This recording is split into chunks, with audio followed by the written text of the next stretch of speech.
Hi friends.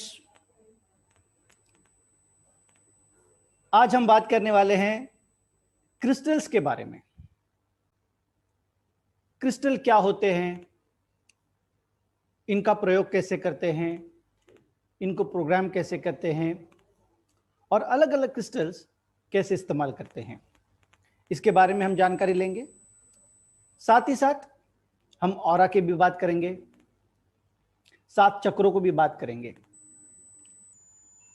तो शुरू करते हैं आज का ये session, crystals. What are crystals? Crystals होते क्या है?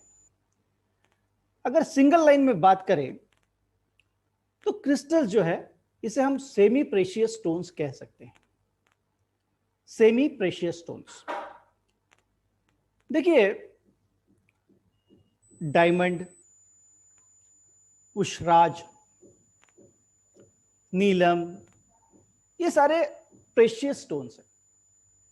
ये सारे प्रेशियस स्टोन्स हैं और जो क्रिस्टल्स होते हैं इनको हम सेमी प्रेशियस स्टोन्स कहते हैं। सेमी प्रेशियस स्टोन का एक बहुत ही एक अच्छा गुण कह सकते हैं कि इनके कोई साइड इफेक्ट्स नहीं होते। अगर आपने कोई भी स्टोन, सेमी प्रेशियस स्टोन का पहन लिया तो आपको बेनिफिट हो सकता है, आपको नुकसान नहीं हो सकता, क्योंकि इसके कोई नेगेटिव इफेक्ट्स नहीं होते। तो ये बहुत ही अच्छा इसका एक गुण है। क्रिस्टल जो होते हैं ऑब्वियसली रॉक क्रिस्टल्स, जैसे देखिए ये एक रॉक क्रिस्टल है, आप देख सकते हैं। ये क्लियर क्रिस्टल, इसको कहते हैं क्लियर क्रिस्टल।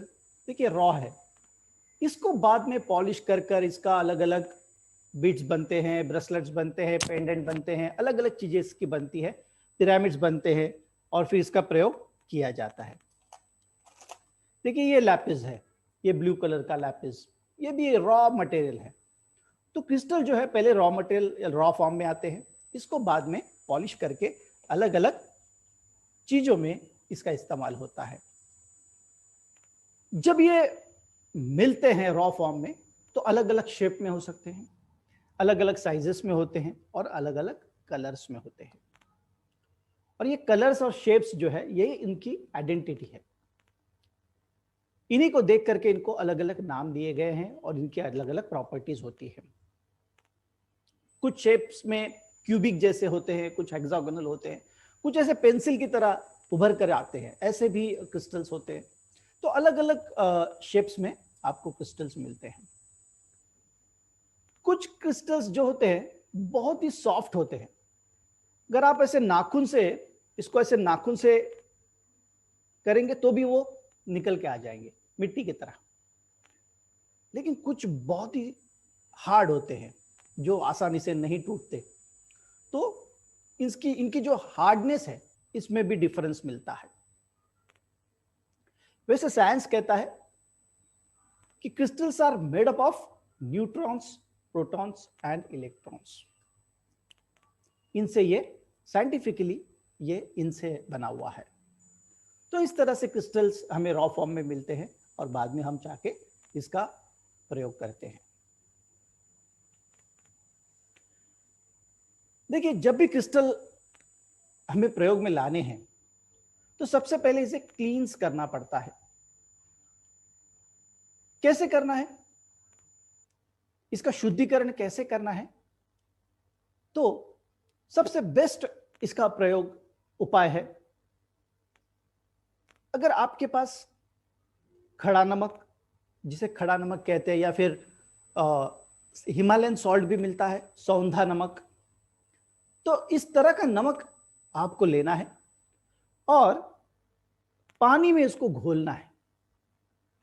एक बड़े से कटोरी में लेकर के पानी में इसको घोलना है और उसके अंदर रात भर आपको क्रिस्टल जो है वो डुबे करके रखना है, डुबा करके रखना है, रात भर रखना है।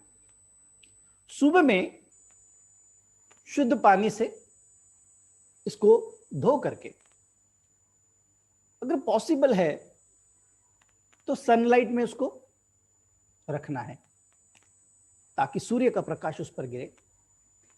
मूनलाइट में भी रख सकते हैं, मूनलाइट भी एक ऑप्शन है, उसमें भी आप उसको रख सकते हैं।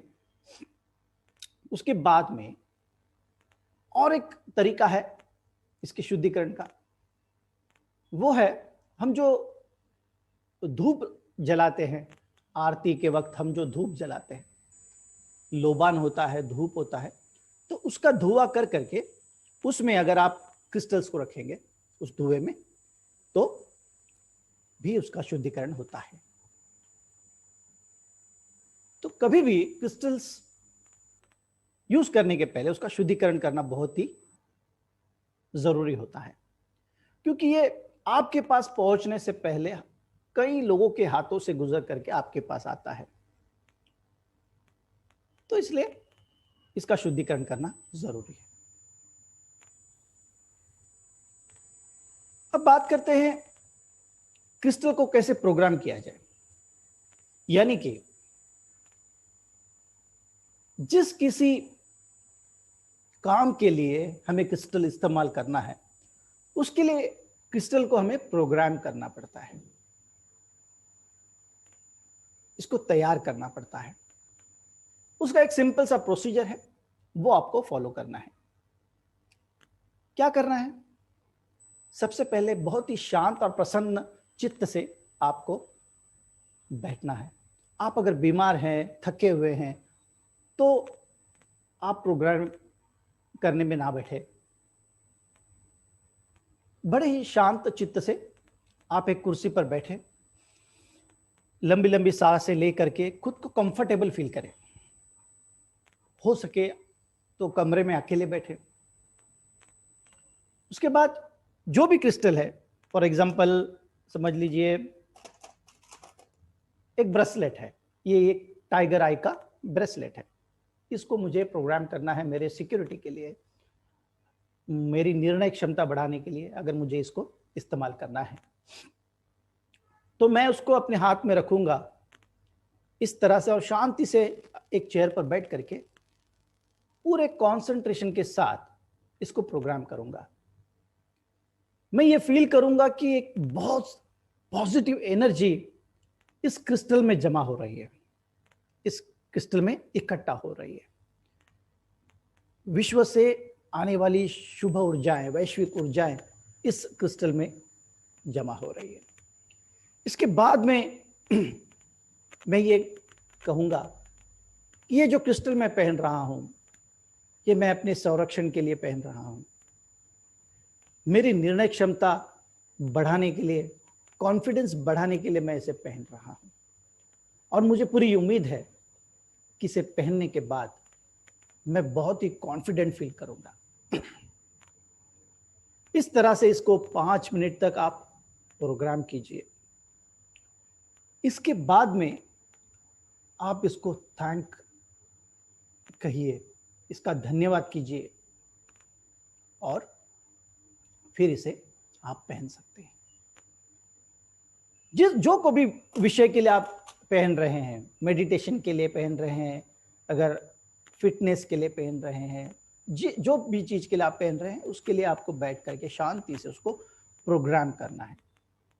इसको प्रोग्राम करने के बाद ही इसको पहनना है। इसके पहले उसका शुद्धिकरण होना चाहिए और उसके बाद में उसको पहनना चाहिए। ये प्रोसीजर हम फॉलो करेंगे। अब बात करते हैं ऑरा की। अलग अलग क्रिस्टल्स की पहचान करने से पहले हम जानेंगे ऑरा क्या होता है। देखिए, हम जब भी किसी भगवान का चित्र देखते हैं या किसी गुरु का, बड़े बड़े गुरु का, साईं बाबा हो या जैसे चित्र देखते हैं, तो उन चित्रों में हमेशा उनके सर के पीछे एक आभा मंडल दिखता है, एक प्रकाश दिखता है। ये प्रकाश क्या है? यही ऑरा है, ये उनका ऑरा है। किसी का ऑरा 1 सेंटीमीटर का हो सकता है, किसी का ऑरा 1 फीट का भी हो सकता है। बड़े बड़े संतों का ऑरा बहुत लंबा होता था। तो ये जो ऑरा है ये हर किसी के पास है, लेकिन ये खुली आंखों से दिखता नहीं है। इसे देखने का भी एक तरीका है। हर किसी इंसान के, व्यक्ति के, प्राणी के सराउंडिंग में उसका एक ऑरा होता है। और ये ऑरा जो होता है ये अलग अलग कलर्स में भी होता है, और ये कलर्स डिफाइन करते हैं कि आपका ऑरा क्या कहता है। हर एक कलर कुछ ना कुछ इंडिकेट करता है। इस चित्र में देख सकते हैं अलग अलग कलर के ऑरा होते हैं जो हमारे शरीर के आसपास होते हैं। तो क्या कहते हैं ये कलर्स, ये भी हम जानने की कोशिश करेंगे। इससे पहले एक छोटा सा प्रयोग आप जरूर करके देखिए। प्रैक्टिस के बाद आप खुद का ऑरा देख पाएंगे। करना क्या है, सिंपल से एक बड़ा सा मिरर हो, उसके सामने आप खड़े हो जाइए। यह देखना जरूरी है कि आपके पीछे का जो बैकग्राउंड है वो व्हाइट कलर का हो, सफेद व्हाइट कलर। इसके बाद क्या करना है, आपको खुद को स्टेयर करना है, खुद के पास आपको देखना है। आपको धीरे धीरे आपके फोकल पॉइंट पर, यहां पर आपको कंसंट्रेट करना है। पूरी तरह से आपको आईने में अपने इस बिंदु पर कंसंट्रेट करना है। इसके बाद में आंखों को बिना हिलाए, शरीर को बिना हिलाए आपको यह महसूस करना है, आपको यह देखने की कोशिश करनी है कि आपका ऑरा कैसा है, आपका ऑरा कितना बड़ा है, आपका ऑरा कौन से कलर का है। डेफिनेटली आप देख पाएंगे कि आपके शोल्डर से लेकर के आपके सर के ऊपर आपको एक ऑरा दिखाई देगा। हो सकता है पहली बार ये नहीं देख पाए, लेकिन कोशिश कीजिए, ऑरा दिखता है। तो इस तरह से आप अपना ऑरा देख सकते हैं। कौन से रंग का आपका ऑरा है ये आप देख सकते हैं। ये चार्ट आपके लिए है। कौन से कलर का ऑरा क्या डिफाइन करता है, कौन से कलर का ऑरा क्या डिफाइन करता है। जैसे रेड कलर एनर्जी, स्ट्रेंथ। अगर आपका रेड कलर का ऑरा है, उसका मतलब आप बहुत ही ताकतवान इंसान है, बहुत ही शक्तिमान है। ऑरेंज है तो आपका सेल्फ कंट्रोल बहुत अच्छा है। इस तरह से अलग अलग आप ये आपको नोट्स के माध्यम से मिल जाएगा, तो ये आप स्टडी कर सकते हैं। आज ऑरा पे हम सिर्फ लिमिटेड बात करेंगे, क्योंकि हमारा जो टॉपिक है वो क्रिस्टल का है, इसलिए लिमिटेड ऑरा के बारे में बात करेंगे। लेकिन फिर भी आपकी जानकारी के लिए ये चार्ट आपको मिल जाएगा, जिसे आप जान सकेंगे कि आपका ऑरा कौन सा है और वो क्या इंडिकेट करता है। जैसे पिंक कलर का है तो आप बहुत ही लविंगली है, फ्रेंडशिप के लिए आप हमेशा तैयार रहते हैं, इस तरह के हैं। तो अलग अलग ऑरास होते हैं, अलग अलग कलर के ऑरास होते हैं।